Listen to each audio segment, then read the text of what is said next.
Bago ang lahat ay gusto ko lang muna kayong batiin ng isang magandang araw. Sana po ay nasa maayos na kalagayan pa rin tayong lahat, lalo na ngayon na patuloy pa rin tayong nasa ilalim ng pandemic. Tawagin niyo na lamang po akong Pearl, 35 years old at isang pediatrician dito po sa Bulacan. Ipinadala ko po sa inyo ang kwento ko para naman may bahagi ang kakaibang storya ng buhay ko na umikot sa aking nakaraan at sa parehong buhay ng aking kapatid at ng kanyang asawa. Magsisimula po tayo sa taong 1999, ang taon kung kailan kami unang nagkatagpo ng aking first love na si Michael. Third year high school ako noon at isang transferee. Samantalang fourth year high school naman si Michael.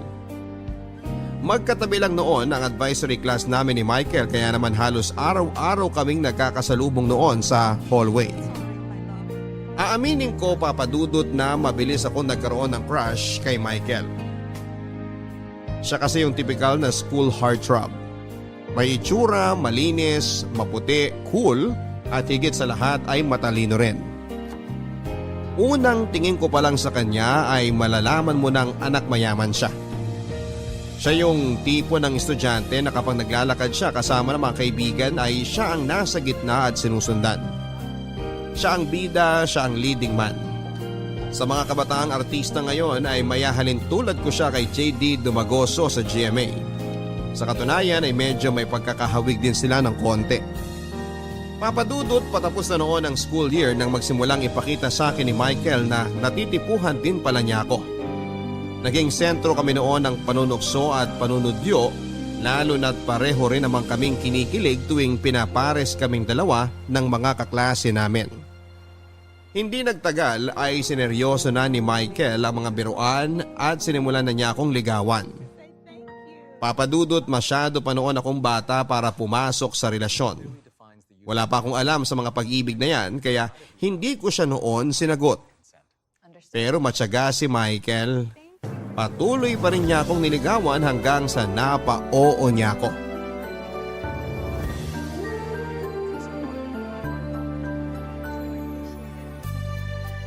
Pearl! Nandito ka pa pala? Di ka pa uwi? Oh, ikaw pala. Hindi pa. Kailangan pa namin maglinis ng gym para sa Friday Mass bukas eh. Ikaw, ba't di ka pa umuwi? Hinahanap kasi kita. Kanina pa nga ako naghihintay sa classroom niyo eh. Bakit naman? Anong kailangan mo sa akin? May sasabihin sana ako sa'yo. Ano? Next time na lang. Busy ka naman yata. Ano nga? Hindi pa sabihin, nandito ka na nga lang eh. Tara na sa gym. Ihatid na kita. Ano nga yun? Sabihin mo na. Pasuspense naman to oh. Kanina mo pa ako hinahanap pero ngayong nahanap mo na ako tsaka ka uurong? Iba naman kasi kanina. Kanina parang andali lang sabihin na nasa isip ko. Pero ngayon nandito ka na at kaharap na kita, parang bigla akong kinabahan eh. Ano ba kasi yun? Ba't ka naman kakabahan sa akin? Alam mo ba kung bakit palagi tayong tinutuksong dalawa ng mga kaklase natin? Bakit nga ba? Nagsimula lang naman yung mga tuksuhan dahil sa sinabi mo raw na type mo ko eh. Tama naman sila eh. Totoo yung mga sinasabi nila. Totoong gusto kita. Ako? Gusto mo ako? Patawa ka naman. Paano mo naman ako nagustuhan wala nga akong ibubuga kumpara sa mga seniors na nagkakagusto sa'yo. Sa ikaw ang gusto ko eh. Ano magagawa nila? Ikaw ang gusto ng puso ko. Ikaw ang gustong tingnan ng mga mata ko. Kamay mo ang gustong hawakan ng kamay ko. Ikaw ang gusto kong makausap. Ikaw ang gusto kong makasama. Ikaw ang gusto kong maging girlfriend. Michael, seryoso ba to? Gusto mo talaga akong maging girlfriend? Oo sana, kung papayag ka. Pero… pero kasi… Pero hindi mo ako gusto? Hindi naman sa ganon. Pero… hindi ko alam. Para kasing nakakatakot magka-boyfriend eh.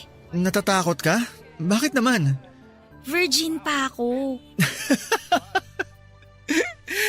Girlfriend lang naman ang hanap ko. Bakit naman napunta na dyan ang utak mo? Ikaw ha? Basta, ayoko mabuntis ng maaga, no? Plano ko pa magdoktor. Hindi naman natin kailangan umabot sa puntong yun kung hindi ka pa ready. Dapat lang, masyado pa tayong bata. Ang gusto ko lang naman, maging girlfriend kita. Gusto ko, ako maghahatid sa'yo pa uwi.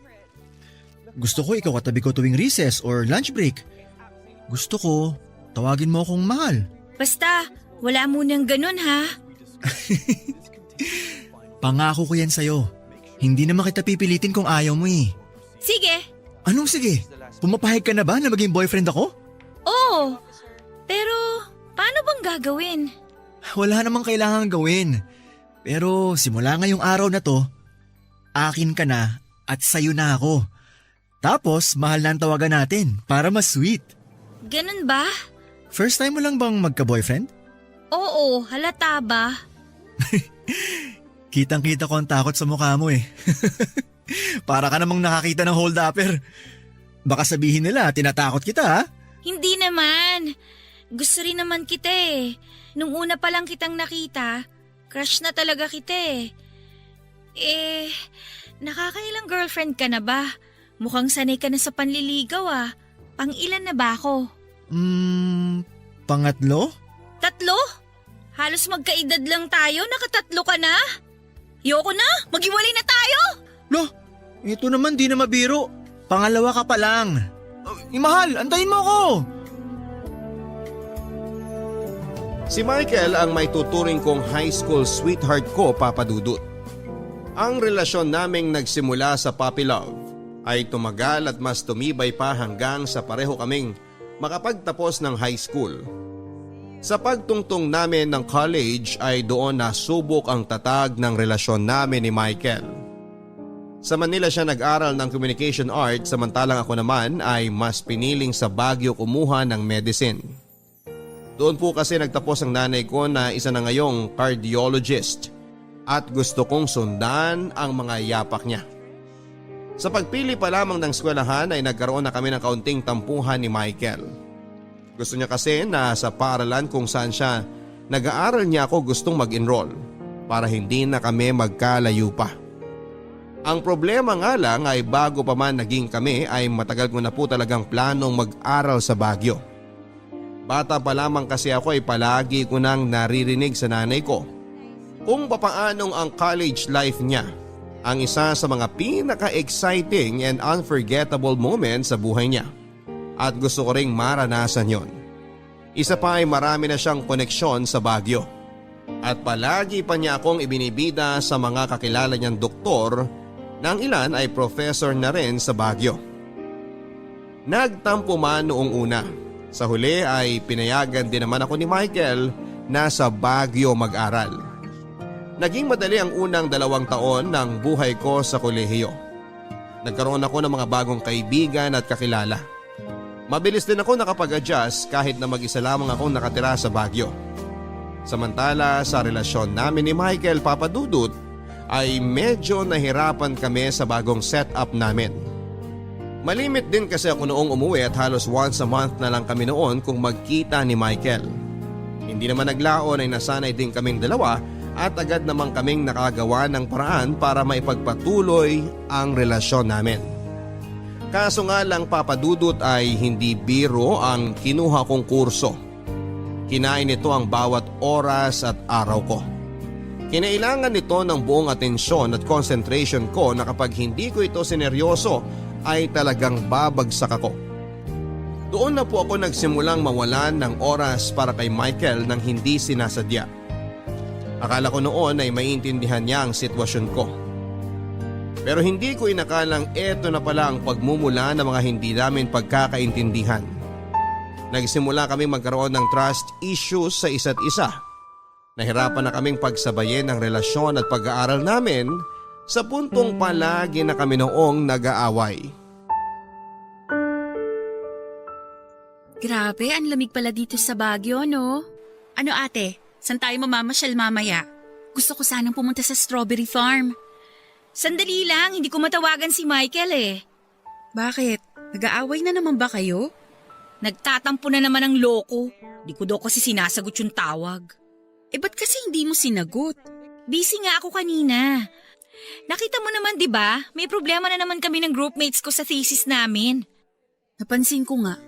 Kulang na nga lang magsabunutan na kayo kanina kasi hindi kayo magkaintindihan. Dapat kasi in-explain mo kay Kuya Michael yung sitwasyon. Alam naman niya Porke kasi nakagraduate na siya, kala niya wala na akong problema sa school. Pinagdaanan din naman niya mga pinagdadaanan ko ngayon kaya hindi ko maintindihan kung bakit hindi niya ako magets. Ano ba kasing gustong mangyari ni Kuya Michael at hindi mo siya mapagbigyan? Gusto kasi niya kapag tumawag siya, kailangan masagot ko kagad. Gusto niya kapag nag-message siya, may reply kagad. Pag nag-good morning siya, kailangan mag-good morning din ako kagad. Hindi niya alam na hindi pa ako natutulog sa dami ng school requirements. Di tawagan mo siya ngayon. Ngayon na wala kang ginagawa. Tinatawagan ko na nga, di ba? Ayaw nga sagutin, Baka naman nagsiselos. Kasi may time kang mamasyal kasama ako tapos siya, hindi mo mabigyan ng oras. May mga oras naman ako na available ako tulad ngayon. Kaso nga lang, kapag nangangailangan siya ng atensyon, wrong timing. Mangangamusta kapag busy na ako, tatawag kapag tulog ako. Ano na lang yung gagawin ko, di ba? Siya na nga yung ang sarap-sarap ng buhay kasi graduate na siya tapos ako pa yung kailangan na mag-adjust. Ang harsh mo naman sa kanya. Buti nga sweet pa rin yung jowa mo sa'yo wala naman sa lugar yung pagiging sweet niya Biruin mo wala na nga kaming kain ng mga groupmates ko para lang makahabol sa deadlines tapos magtatanong siya kung kumain na ba ako. Para nakakainsulto, nakakagigil. Masyado ka kasing sensitive. Yung mga frustrations mo sa school kay Kuya Michael nababaling. Baka feeling kasi niya nababaliwala na siya. Hindi ko nakasalanan yun. Alam niyang priority ko ang pag-aaral ngayon. Mahaba-haba pang lalakbayin ko sa med school kaya kung ngayon pa lang, wala siyang pasensya. Ewan ko kung magtatagal pa kami sa ganitong sitwasyon. Huwag mong sabihin gusto mo nang makipaghiwalay kay Kuya Michael. Actually, pumasok na sa isip ko yan. Kapag hindi siya nagbago, hihiwalayan ko talaga siya. Ate, 5 years na kayo. Makikipaghiwalay ka talaga sa kanya dahil lang makulit siya? Makulit siya kasi nga mahal ka niya. Hindi na healthy ang nasosobrahan sa pagmamahal. Yan talaga ang problema kapag maaga na in love Bakit? Ano namang kinalaman yan sa problema namin?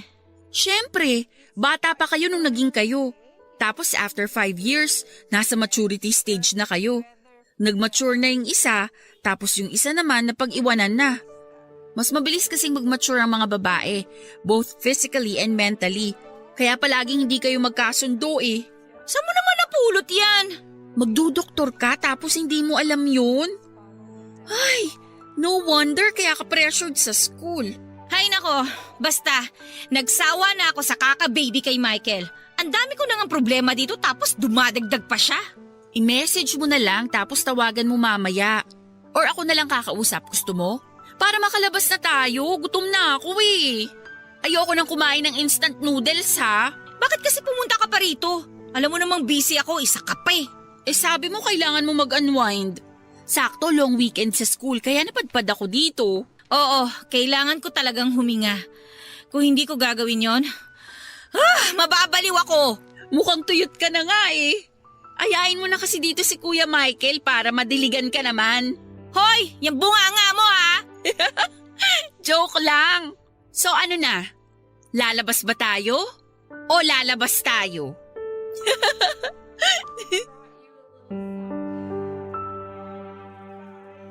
Papadudot maliban sa pagiging kapatid parang best friend na rin ang turing ko kay Patricia. Mas matanda ako ng 2 taon kesa sa kanya pero sa aming dalawa ay mas malawak ang pangunawa niya. Kaya naman siya ang palagi kong takbuhan tuwing nagkakaroon ako ng problema.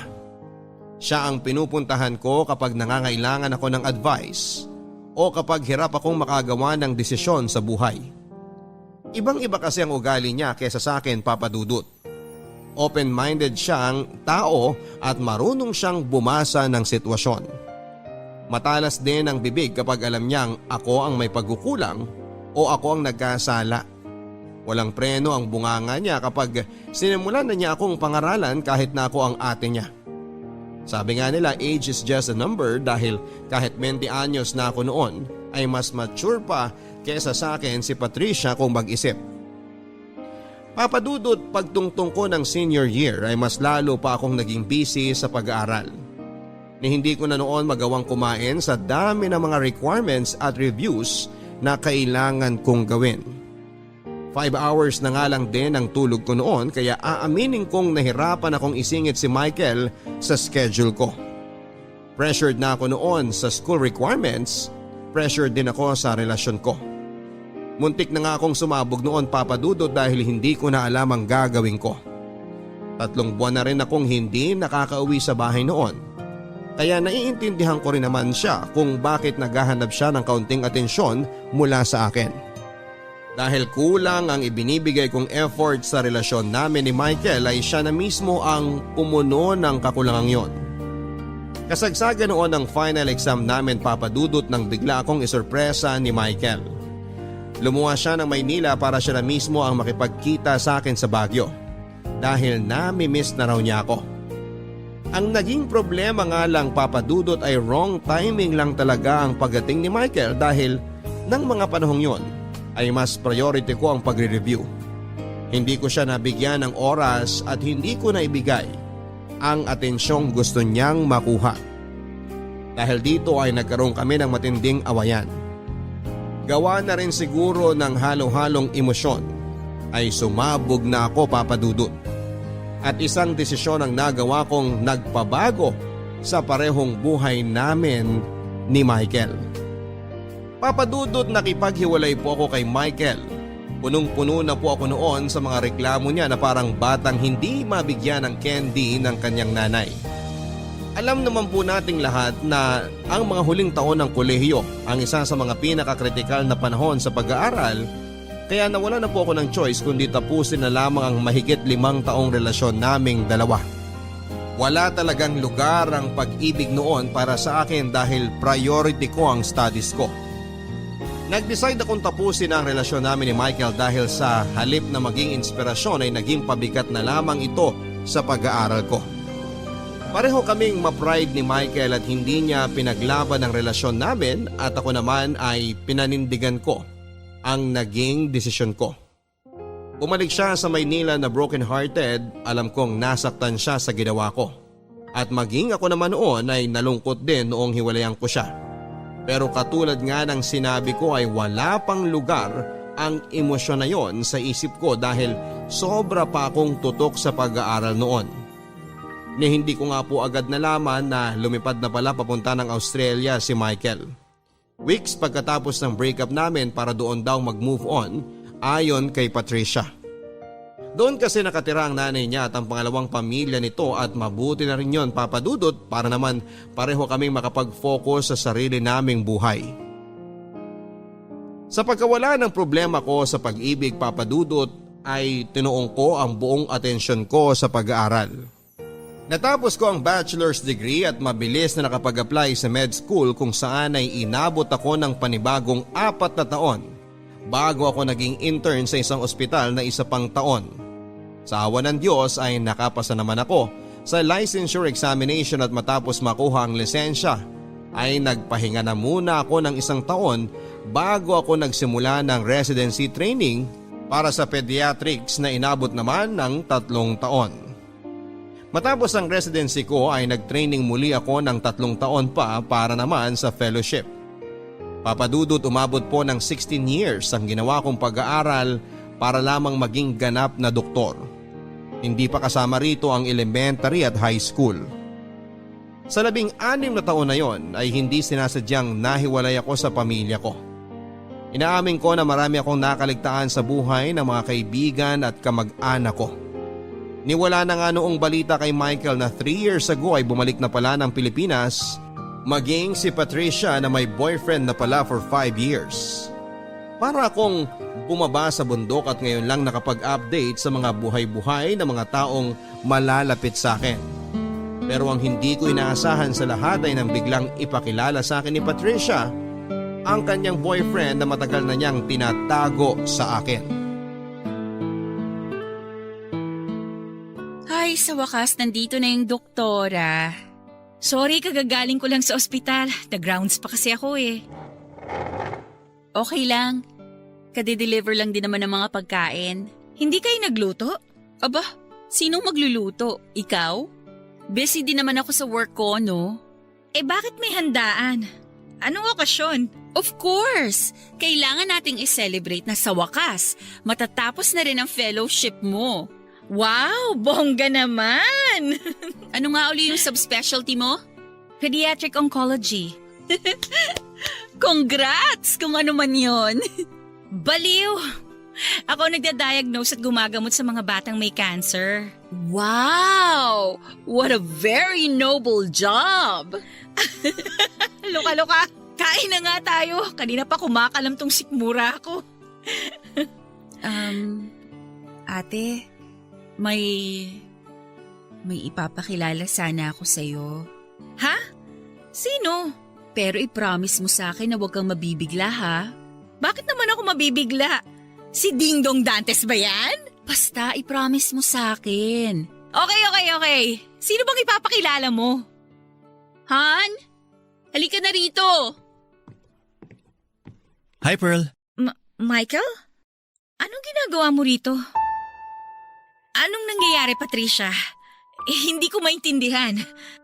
Ate, di ba nabanggit ko sa iyo noon na may boyfriend na ako? Oh, na ayaw mong ipakilala sa akin. Teka, Oo. Si Michael ang boyfriend ko. What? Ate, mag-e-explain ako. Sige, makikinig ako. Noong naghiwalay kayo ni Michael, hindi ba lumipad siya sa Australia? Galit siya sa'yo noon pero concerned pa rin siya sa'yo kasi alam mo naman na biglaan yung paghihiwalay niyo, di ba? Ako ang naging source niya ng mga updates tungkol sa'yo. Nagkaroon kami ng communication habang nasa ibang bansa siya. Then, nagpatuloy na lang yung communication namin yon. Eventually, after 5 years, nanligaw siya sa akin. Ate, hindi ko naman sinasadya na magkaroon ng feelings kay Michael eh. Pero wala na akong nagawa. Na-in love na ako eh. Kailan?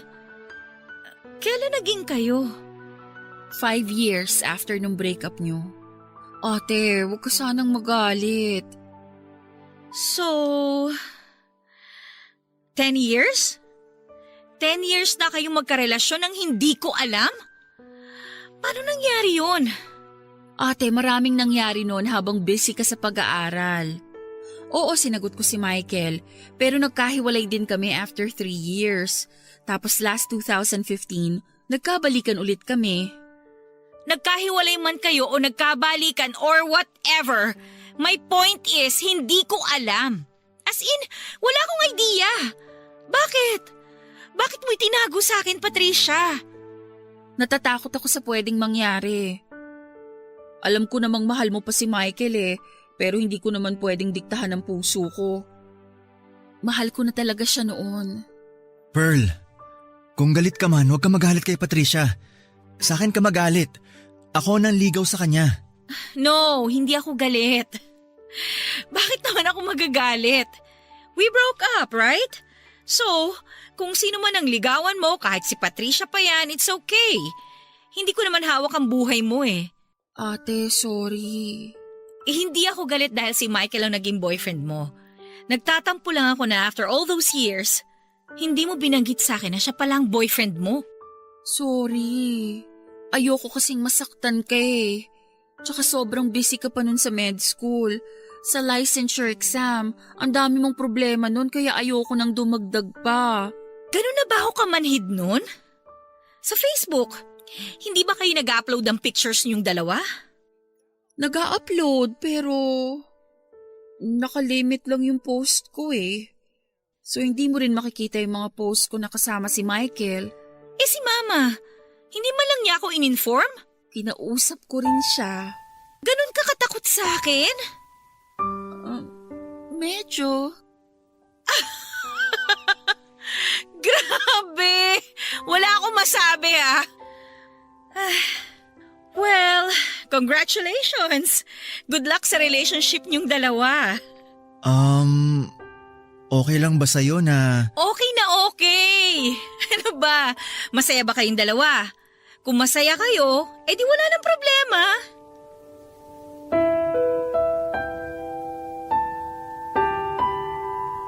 Papadudot, sa totoo lang ay sobrang awkward ng muling pagkikita namin ni Michael. Hindi naging maganda ang paghihiwalay naming dalawa, kaya noong muli kaming nagkita ay hindi ko alam kung paano ko pa siya i-approach. Wala kaming naging closure. Ni hindi ko alam kung galit pa ba siya sa akin dahil sa nangyari o kung nakapag-move on na ba siya sa relasyon namin. Wala akong alam.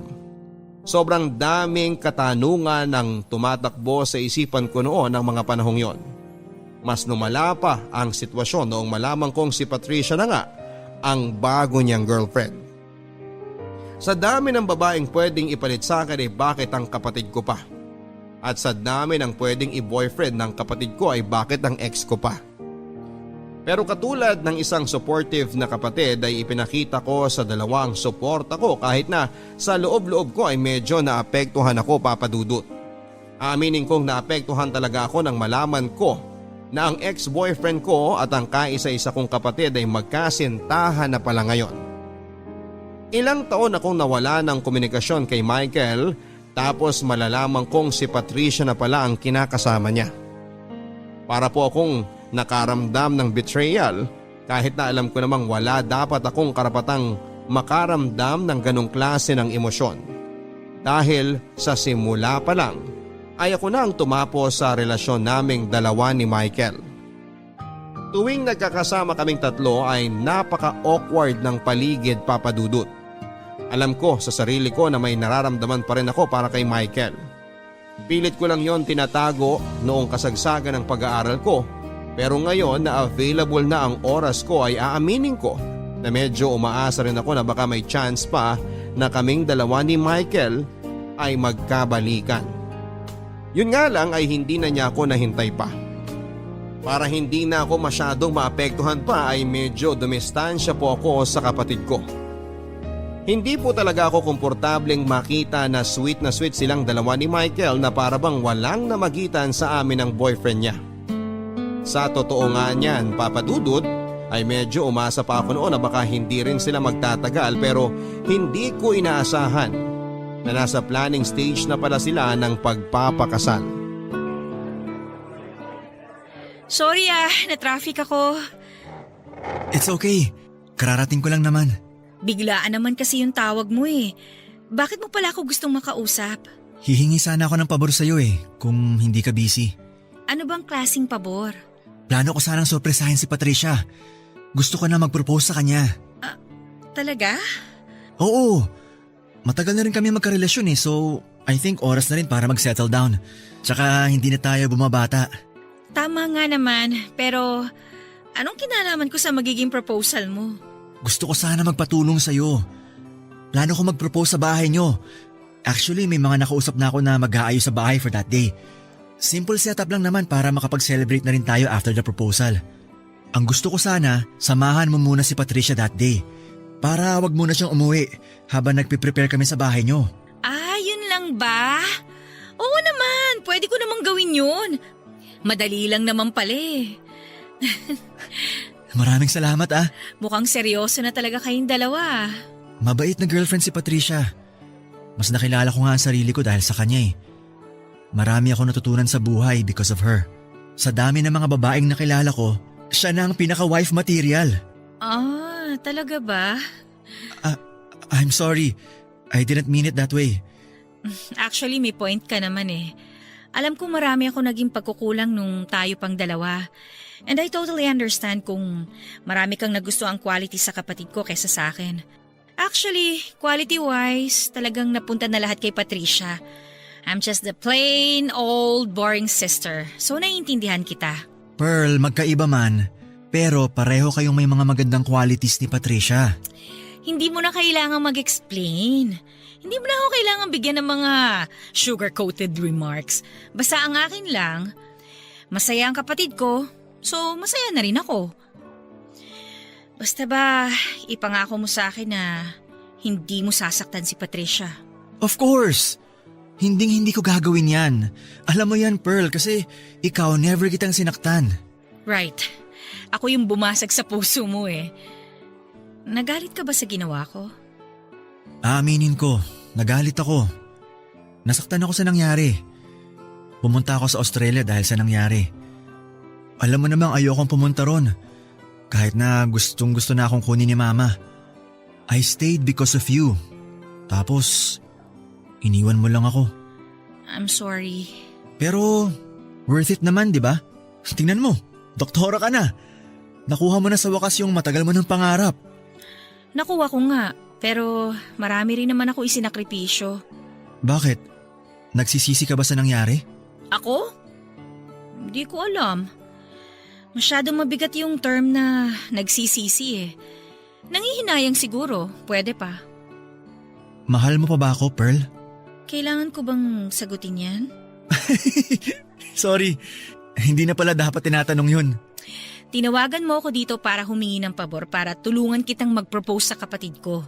Huwag mo nang tanungin kung mahal pa ba kita, Michael, ano ba? Hindi na importante ang magiging sagot ko doon.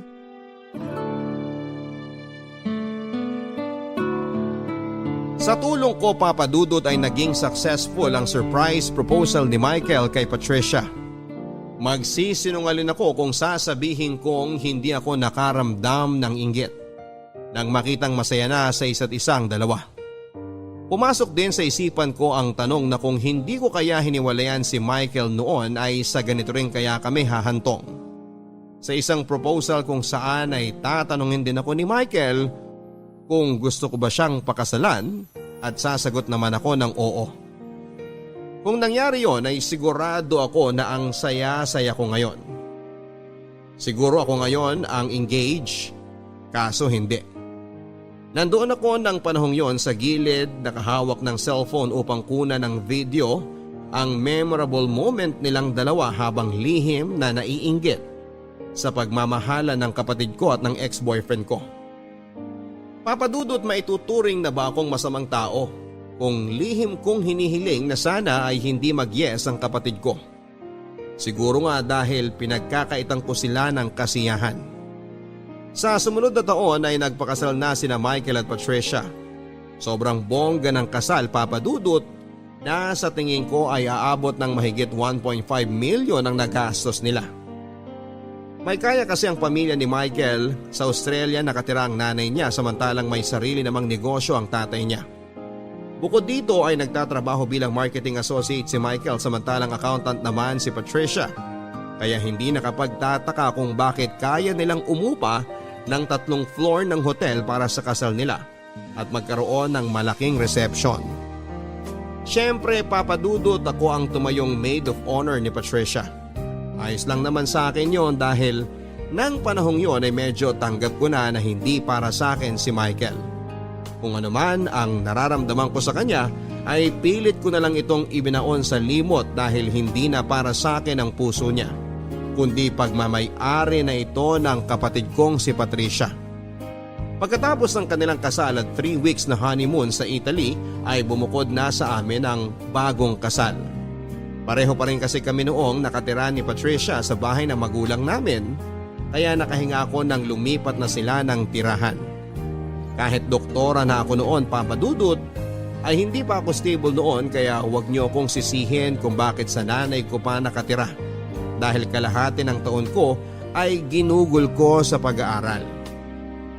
Anyway, pagkatapos ng 2 taon, kung saan ay inaasahan ng magkakaroon ng panganay na anak sina Michael at Patricia, ay isang masamang balita ang natanggap namin mula sa kanila. Hirap palang magbuntis si Patricia. Papa Dudut, bilang kapatid ay trabaho ko ang i-comfort si Patricia sa pinagdadaanan niyang problema.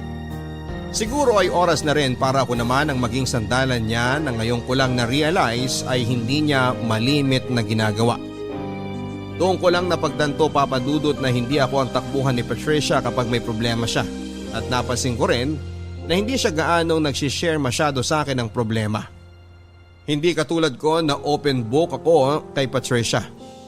Alam niya lahat ng sikreto ko, lahat ng baho ko. Hindi ko alam kung dahil ba masyado akong marupok at dependent. Samantalang independent naman si Patricia at kayang tumayo sa sariling paa ng mag-isa. Matagal na raw nilang alam na mag-asawa ang kondisyon ni Patricia pero ngayon lang nila ito ipinaalam sa mga malalapit nilang kamag-anak. Nung una ay plano sana nilang mag-ampon ng bata pero ayon kay Michael ay gusto raw niyang magkaroon ng anak na nanggagaling mismo sa kanilang dugo. Kaya naman sinubukan pa rin nilang bumuo ng anak sa pag-asang makakatanggap sila ng milagro. Pero maila pa rin ang kapalaran sa kanila. Isa sa mga naisip nilang solusyon para magkaroon ng anak ay ang surrogacy, kung saan ay kukuha sila ng isang surrogate mother na magdadala ng kanilang anak. Papadudot, mahal ang bayad ng isang surrogate mother at maliban dito ay mahal din ang procedure. Milyon ang kailangan nilang bayaran para sa compensation, healthcare cost at pati na rin sa mga legal fees. Hindi pa dito kabilang ang ilang pang gastusin na kakailanganin ng surrogate mother. Ang napagkasunduan nila Michael at Patricia para makatipid sa gastusin ay ang gawin akong surrogate mother. Opo, Papadudot, sa dami ng pwedeng maging surrogate mother ay ako ang napili nilang kumarga ng kanilang magiging anak.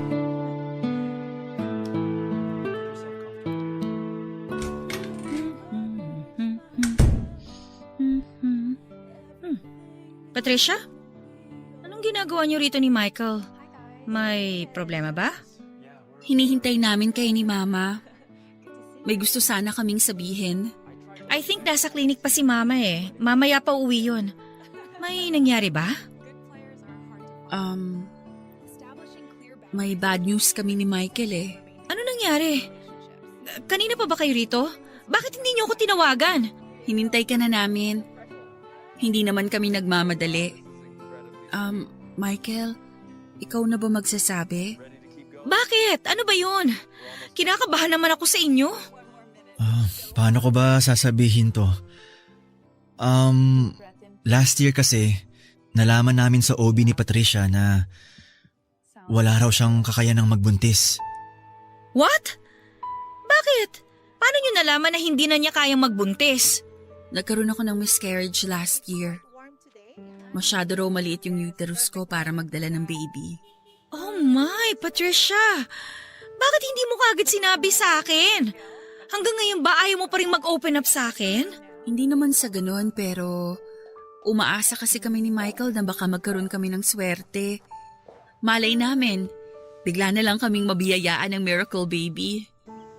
Kaso nga lang hanggang ngayon hindi pa rin kami pinapalad. I'm so sorry. Tanggap ko naman na. Actually, tanggap na namin ni Michael yung kalagayan ko. Tsaka in this day and age naman, marami ng medical procedures na pwede maging option para makabuo pa rin kami ng baby. Oo, tama yan. In vitro fertilization, successful yan. Kailangan nyo lang maghanap ng surrogate mom. Actually, naisip na rin namin yan. Kaso nga lang, masyadong mahal ang surrogacy eh. Alam mo naman, binabawi pa lang namin yung mga nagastos namin sa kasal. O anong plano nyo ngayon? Michael, pwede bang maiwan mo muna kami saglit? Gusto ko lang makausap si ate ng mag-isa. Okay, sige. Labas na muna ako. Ate, sobrang tagal naming pinag-isipan to ni Michael. Matagal na talaga naming gustong magkaanak. At ito na lang talaga ang naisip naming solusyon.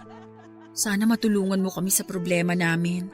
Ano bang may tutulong ko? Sabihin mo na lang sa akin. Gagawin ko lahat para makatulong lang ako.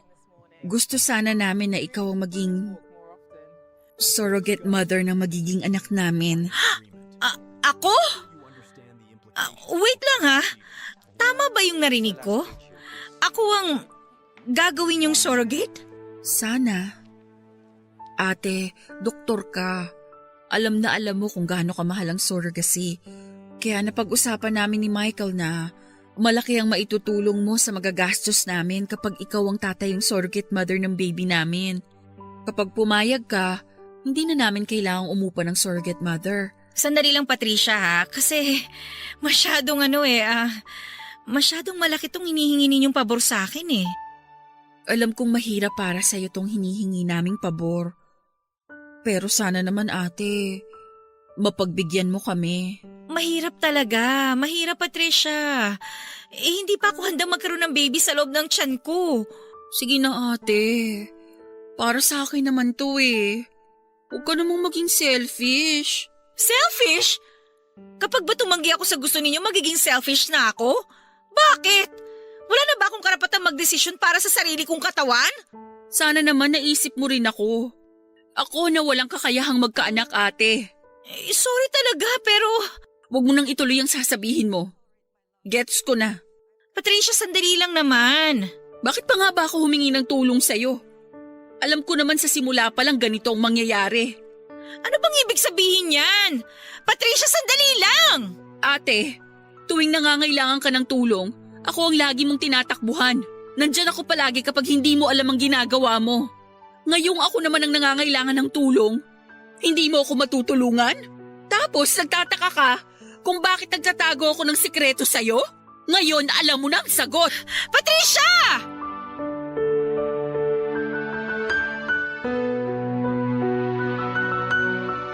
Papa Dudut, hindi naman po ako against sa plano nila Michael at Patricia na maghanap ng surrogate mother para mabigyan sila ng anak.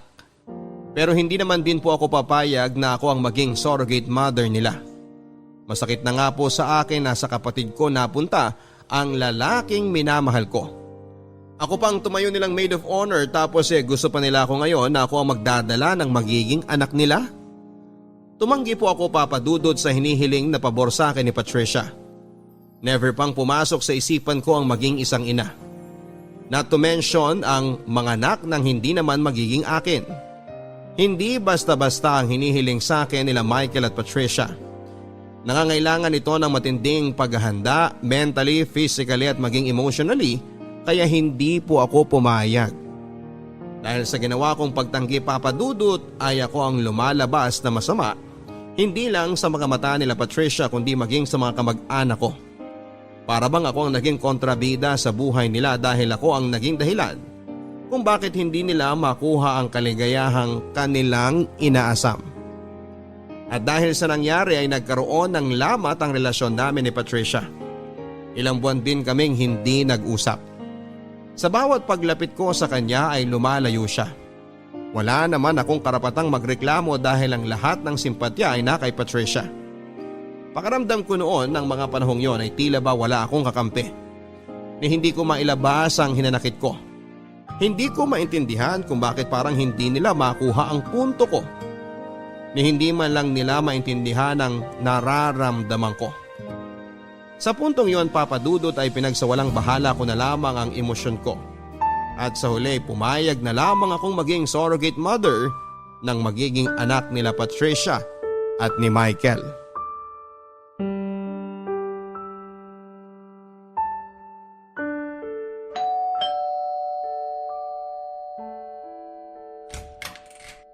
Oh, Pearl! Naparito ka. Nandyan ba si Patricia? Gusto ko sana siyang kausapin. Sige. Nasa loob siya. Pasok ka. Galit pa ba siya sa akin? Hindi ko naman masasabing galit siya. Pero may konting tampo siguro. Ganun ba? Pearl, kung hindi mo talaga kaya, okay lang kahit tumanggi ka. Hindi mo naman trabaho na bigyan kami ng anak eh. No pressure. Naiintindihan ko naman si Patricia eh. Tama nga naman siya. Sa buong buhay namin, si Patricia ang laging tagasalo sa mga problemang hirap akong solusyonan. Sa kanya ako lagi kumakapit kapag hindi ko na kayang lumaban. Ngayon na nga lang siya hihingi ng tulong sa akin tapos hindi ko pa siya mapapagbigyan. Hindi rin naman kasi madali yung hinihingi namin sa'yo eh. Kaya naiintindihan ko nararamdaman mo. Alam mo, nagbago ka na talaga. Bakit mo naman nasabi? May empathy ka na kasi sa ibang tao samantalang nung boyfriend pa kita, ni hindi mo man lang ako naintindihan nun. Lahat naman tayo nagbabago eh. Inabot nga lang ako ng taon para makarating sa ganitong maturity. Sandali lang. Tatawagin ko si Patricia. Han? Andito si Pearl. Patricia, Oh, ba't nandito ka? Anong ginagawa mo rito? pumunta ako rito para sabihin pumapayag na ako. Talaga? Oo, pumapayag na ako maging surrogate mother ng magiging anak nyo. Ate, salamat. Habang buhay kong tatanawin na utang na loob to sa'yo. Hindi mo alam kung gaano mo ako pinasaya ngayon. Para saan ba't naging magkapatid tayo kung hindi naman kita matutulungan sa problema mo, di ba? Pwede ko bang tanungin kung anong nagpabago ng isip mo? Alam mo, narealize ko na sa buong buhay ko, ikaw palagi ang katulong ko sa mga problema ko. Ikaw yung naging ate ko kahit na ako naman ang panganay sa ating dalawa. Narealize ko na kapag nangangailangan ako, nandiyan ka palagi tsaka handang tumulong. I'm just returning the favor. Ngayon, ikaw naman ang nangangailangan. Siguro dapat rin na gampanan ko yung pagiging ate ko sa'yo. Kung kaya ko namang ibigay yung pangangailangan mo, bakit ko naman ipagdadamot? Salamat talaga, ate. Pasensya na rin pala sa mga nasabi ko nung nakaraan. Medyo na-disappoint lang kasi ako that time, kaya nakabitaw ako ng salitang medyo masakit. Magiging selfish talaga ako kapag pinagkaitang kita ng anak, knowing na kaya ko namang i-provide sa'yo yun. Natagalan nga lang ako magdesisyon kasi kinailangan ko pa talagang pag-isipan to ng maraming beses. Naiintindihan naman kita, ate. Basta, kailangan ko na matinding counseling after ha. Alam mo namang madali akong ma-attach sa mga bagay-bagay at weakness ko talaga yung mag-move on. Oo, ate, kami nang bahala dyan. Required din naman sa atin na dumaan ng counseling para sa emotional at mental state ng both parents at ng surrogate mother. Ay, good luck sa atin. May naisip na ba kayong pangalan sa baby kung sakali? Meron na. Asher, na ibig sabihin sa Hebrew, blessing. Talaga? Sa lalaki. Paano naman kung babae? May naisip na rin kami pag babae. Papangalanan namin siyang Aya, na miracle naman if translated in Arabic. Nag-research talaga kayo ha? Oo, sobrang tagal na talaga naming pangarap ni Michael na magkaanak eh. At sa wakas, maaabot na rin namin yun dahil sa'yo. Maraming salamat, ate.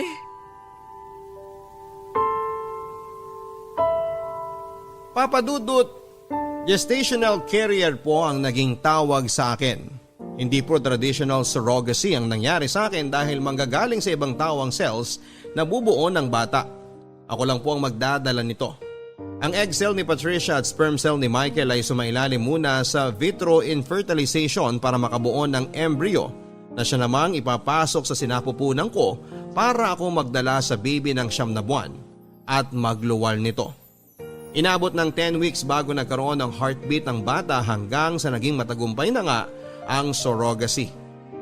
Papadudot, hindi ko noon lubos maisip na nabuntis ako at hindi sa akin ang bata. Sa matagumpay na pagbubuntis ko, Papadudot, ay sobra-sobrang pag-aalaga ang ginawa sa akin ni na Michael at Patricia.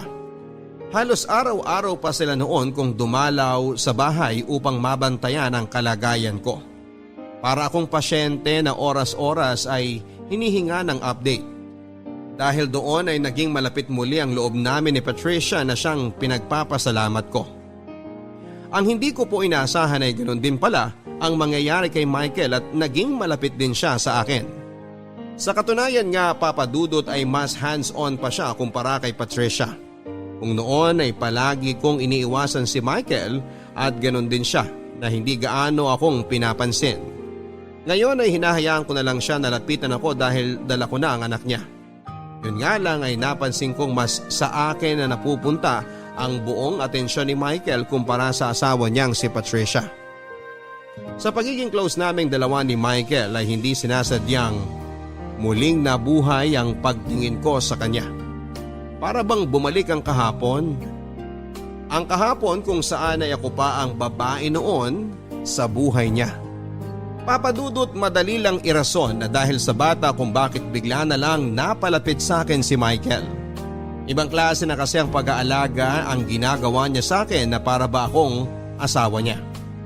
Si Michael ang sumasama at naghahatid sa akin sa mga check-up ko dahil busy si Patricia sa trabaho.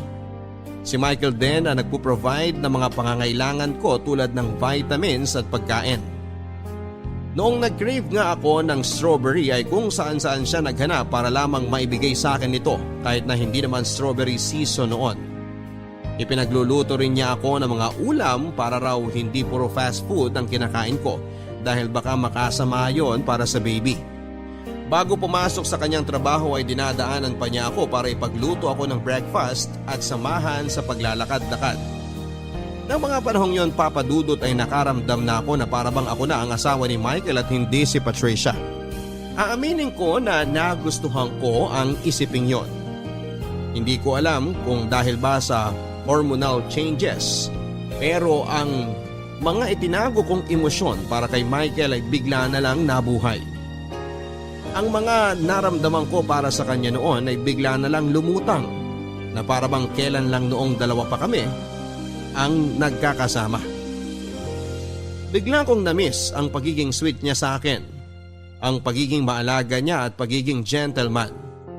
Sa pagkakataong yon, Papa Dudut, ay doon ko pinagsisihan na pinakawalan ko ang isang tulad ni Michael. Hindi ko inakala na sobrang laki ng pinagbago niya.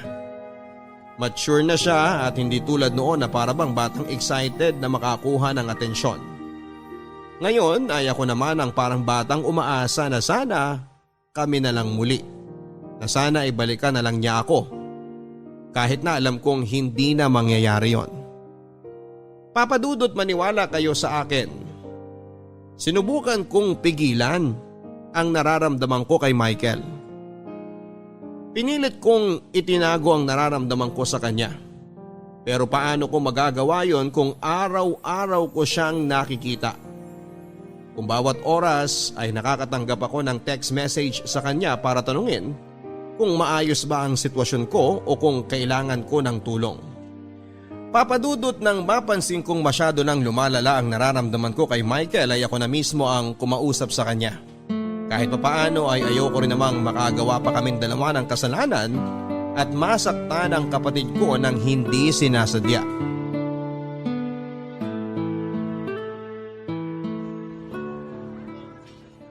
Ma, maglalakad-lakad lang ako sa labas ha.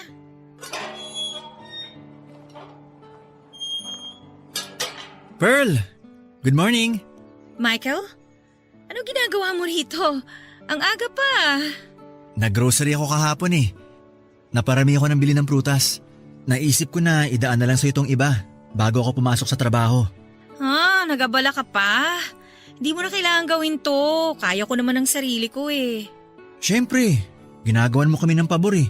Dapat lang na alagaan ka namin. Michael, doktor ako. Alam ko na ang ginagawa ko. Medyo obsessed ka na yata sa pagbabantay sa akin ah. Kahit na. First time mo lang magbuntis. Kaya alam kong first time mo lang din na-experience ang lahat ng yan ngayon. Hindi porket alam mo na sa libro alam mo na rin sa totoong buhay. Iba pa rin yung mga natututunan natin based on experience. Teka, saan ka pala pupunta? May lakad ka ba? Maglalakad-lakad lang sana ako ngayong hindi pa masyadong mataas yung araw. Exercise na rin, baka mamaya bigla akong isisaryan eh. Kaya pala kahit buntis ka na, ang ganda pa rin ng hubog ng katawan mo. Mas lalo kang gumaganda eh. Sus, binola mo pa ako. Nako, 4 na buwan na lang, ipapanganak mo na si Baby Asher. Excited na kami ni Patricia. Ako rin naman excited na. Hindi ka ba natatakot o kinakabahan? Syempre may konting kaba. Di naman birong mga anak no. Sabi nga nila ang mga nanay daw, nasa hukay ang isang paa tuwing manganganak. Kaya nga ginagawa ko lahat para maging healthy si baby tsaka maging successful yung delivery ko eh. Gusto mo bang samahan kitang maglakad? Akala ko ba papunta ka na sa trabaho? Maaga pa naman eh. Wala pang tao sa opisina ngayon. O sige, para may kausap din ako. May gusto rin sana akong sabihin sa'yo eh. Ano yun? Napapansin ko kasi na sobra-sobra na yung binibigay mong atensyon sa akin. Mas marami pa yatang oras ang naibibigay mo sa akin kumpara sa asawa mo eh. Natural lang yun. Kasi 'di ba, promise nga namin ni Patricia na kami na ang bahala sa'yo. Pero hindi na normal ang nangyayari. Kung ituring mo ko, parang ako na ang asawa mo eh. Kailan ba naging normal ang sitwasyon natin? Dala-dala mo ang anak ng kapatid mo. Doon pa lang, hindi na normal ang nangyayari sa atin. Ang akin lang naman, sana wag mong hatiin ang atensyon mo kay Patricia para lang sa akin. Maiintindihan naman niya siguro yun. Pero ako hindi. As much as possible, ayoko sana magkaroon ng emotional attachment sa kung ano man ang nangyayari sa atin ngayon. Paano pag nasanay na akong palagi ka nandyan sa tabi ko? Anong gagawin ko kapag wala na sa akin si baby? Nakukuha mo ba yung punto ko, Michael? Pearl, lahat ng ginagawa ko sa'yo ay para sa bata. Hindi ako naniniwala eh. Anong ibig sabihin ng mga damit na binibili mo sa akin? Siyempre, lumalaki ang tiyan mo. Kailangan mo ng maternity dress. Kaya kong bumili ng sarili kong maternity dress. Yung bracelet na inirigalo mo sa akin. Pasasalamat ko sa iyo yun dahil sa ginagawa mo para sa aming mag-asawa. Ibinigay mo yon sa araw ng dating anniversary natin. Akala mo hindi ko alam? Ano bang gusto mong sabihin ko? Gusto kong malaman kung bakit mo ginagawa sa akin to. Gusto kita. Gusto pa rin kita hanggang ngayon, Pearl. Michael, pamilyado ka ng tao. Pinipigilan ko naman eh. Ginagawa ko naman ang lahat para itagaw nararamdaman ko pero hindi ko na kayang baliwalain pa to. Michael, please. Huwag mo naman gawin sa akin to. Mahal mo pa rin ako, di ba? Alam kong may pagmamahal ka pa rin sa akin hanggang ngayon dahil nararamdaman ko yun. Gusto ko na umuwi. May iwan na kita rito ah. Pearl!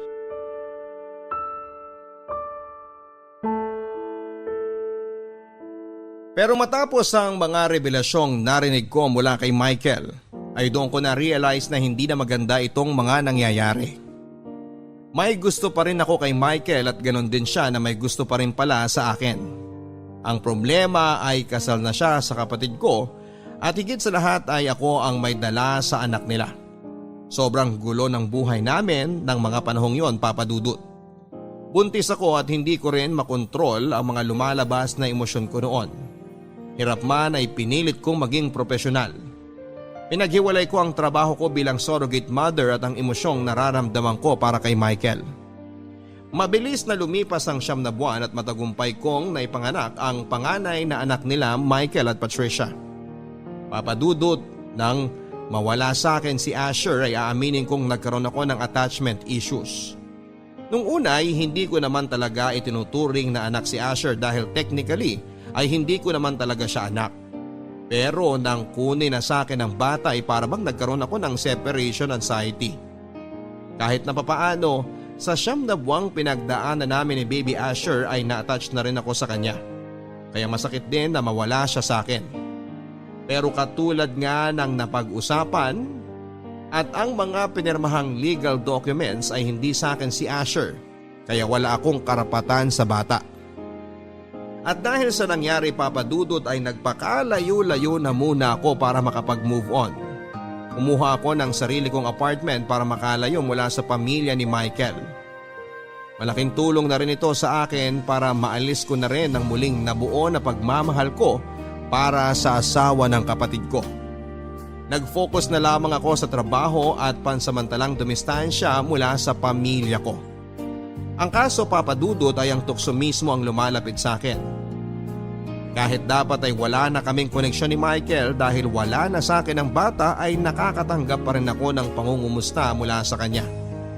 Pilit niya akong hinahabol, Papa Dudut, at walang kaalam-alam si Patricia sa ginagawa ng kanyang asawa. Nang minsang bisitahin niya ako sa apartment ko ay doon na po ako nakagawa ng kasalanan. Hindi na po ako nakaiwas sa tukso. Nagpaubaya na lamang kami sa dikta ng mga puso naming naghiwalay mahigit 1 dekada nang nakakalipas. Nang gabi pong yon ay may nangyari sa pagitan namin ni Michael.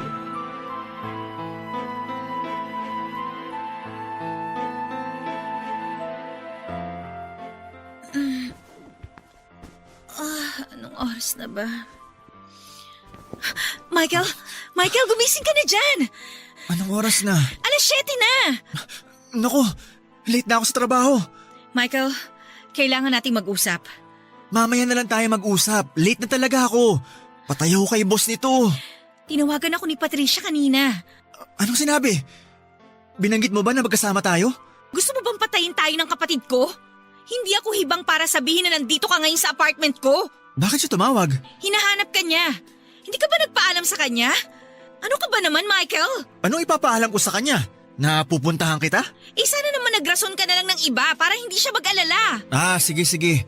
Alam ko na ngayon ang gagawin sa susunod. Anong susunod? Wala nang susunod. Itigil na natin to. Mali tong ginagawa natin, Michael eh. Kasalanan tong ginagawa natin. Kasalanan ba natin na sundin ang gusto ng puso natin? Matagal nang tapos yung kwento natin. Simula nung pinakasalan mo si Patricia, pinatid mo na ang koneksyon nating dalawa. Wala na tayong karapatan sa isa't isa. Pero mahal pa rin kita. Kung ganon, bakit mo niligawan si Patricia? Bakit mo siya pinakasalan? Mahal mo ba talaga ang kapatid ko? Mahal ko siya. Mahal ko kayong dalawa. Ano ba namang klaseng sagot yan?